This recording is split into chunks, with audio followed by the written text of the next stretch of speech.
का चयन बहुत बड़ा बात होता है, तो कहीं ना कहीं उन्होंने शब्दों का चयन सही नहीं किया। अगर बेचारा शब्द उनको सोचना चाहिए था कि हम किसके ऊपर बोल रहे हैं। मांग पूरा होकर रहेगा, यूजीसी कानून लागू होकर रहेगा। देखिए क्या है ना कि भाई वीरेंद्र जी आरजेडी के विधायक हैं, कहीं ना वो सरकार के पार्ट हैं, न कहीं उनका कोई रोल है, तो फिर वो अपने आप को शो करना क्या चाहते हैं। जब तक नहीं माफी मांगी जाती है, हम लोग लगातार इस बात को उठाने का काम करेंगे। आरक्षण की मांग करना तो सही है कि उसको गलत कैसे हमने आपको कहा ना कि शब्दों का चयन, हाँ शब्दों का चयन उनका सही नहीं रहता है और कहीं ना कहीं वो हंगामा का रूप देकर कोई भी काम करना चाहते हैं। सदन के अंदर रामविलास पासवान को बेचारा कहने जाने के बाद जो है एलजेपीआर हमलावर हो गई है और तेजस्वी यादव से लगातार जो है माफी की मांग कर रही है। हमारे साथ मंत्री संजय सिंह जी हैं। संजय सिंह जी, क्या गलती हो गया?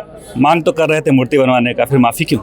देखिए शब्दों का चयन बहुत बड़ी बात होती है और उनका शब्द का जो चयन था ना वो सही नहीं था। बेचारा शब्द उन्होंने कहा है, उनको शायद पता नहीं है कि सरदार रामविलास पासवान जी का जो संसदीय जीवन रहा है, एक अपने जीवन काल में उन्होंने 6 प्रधानमंत्रियों के साथ काम करने का काम किया है और कई विभागों के मंत्री के रूप में उन्होंने काम किया है। कहीं भी आज तक उनके ऊपर एक आरोप नहीं लगा, कहीं भी उनके संसदीय जीवन में चाहे कोई भी नेता रहे उनके ऊपर आज तक गलत टिप्पणी नहीं किए और उनके ऊपर इस प्रकार का बेचारा शब्द कहना कहीं ना कहीं यमनवादी भाषा का इस्तेमाल करना। कह रहे हैं कि हम तो उनके हक की ही मांग कर रहे थे, 19 विधायक है फिर भी मांग नहीं कर पा रहे हैं। शब्दों का चयन बहुत बड़ा बात होता है, तो कहीं ना कहीं उन्होंने शब्दों का चयन सही नहीं किया। अगर बेचारा शब्द उनको सोचना चाहिए था कि हम किसके ऊपर बोल रहे हैं। देश के दूसरे अम्बेडकर के रूप में जाने जाते हैं रामविलास पासवान जी, और उनके ऊपर इस प्रकार का शब्दों का चयन करना कहीं से सही नहीं है। आरजेडी आरक्षण की मांग को लेकर, यूजीसी मांग को लेकर भी हंगामे कर रही है सदन के बाहर और साथ ही भाई वीरेंद्र कह रहे हैं कि जिनको रहना है रहें, जिनको नहीं रहना है बाहर जाएं।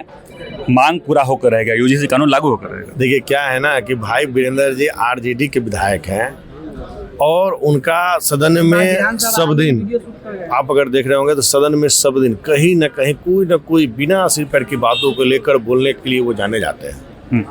कहीं भी मुद्दा विहीन बातों को उठाने का वो काम करते हैं, कैसे सदन न चले उस पर उनका पूरा पुरजोर तरीके से मतलब उनका कोशिश रहता है। और आज भी क्या था, अभी हम लोग का ध्यानाकर्षण का प्रश्न था, उसको उन्होंने इतना ही लोगों ने हल्ला हंगामा किया, स्थगित कर देना पड़ा। तो आरक्षण की मांग करना तो सही है कि उसको गलत कैसे? हमने आपको कहा ना कि शब्दों का चयन, हाँ शब्दों का चयन उनका सही नहीं रहता है और कहीं ना कहीं वो हंगामा का रूप देकर कोई भी काम करना चाहते हैं। कहीं ना कहीं उनको अपनी बातों को अच्छे तरीके से भी रखने सवर्ण को घर जाने तक की बात कह दी है। कह रहे हैं कि सवर्ण घर जाएं लेकिन जो कानून है यूजीसी वो तो लागू होकर रहेगा। इस तरह की बातें भी पहला नंबर है कि उनको जानकारी दीजिए कि वो कानून बनाने वाले नहीं हैं और कानून में कोई भी चेंजेस करने वाले वो नहीं हैं। तो इस प्रकार की भाषा बोलकर अपने आप को क्या साबित करना चाहते हैं। कहीं ना वो सरकार के पार्ट हैं, न कहीं उनका कोई रोल है, तो फिर वो अपने आप को शो करना क्या चाहते हैं। तेजस्वी जी को लेकर क्या कहेंगे? माफी मांगने का बार बार आपसे मांग कर रहे हैं, अगर मान लीजिए कि उस तरफ से माफी नहीं मांगेंगे, आगे क्या कुछ कदम उठाएंगे?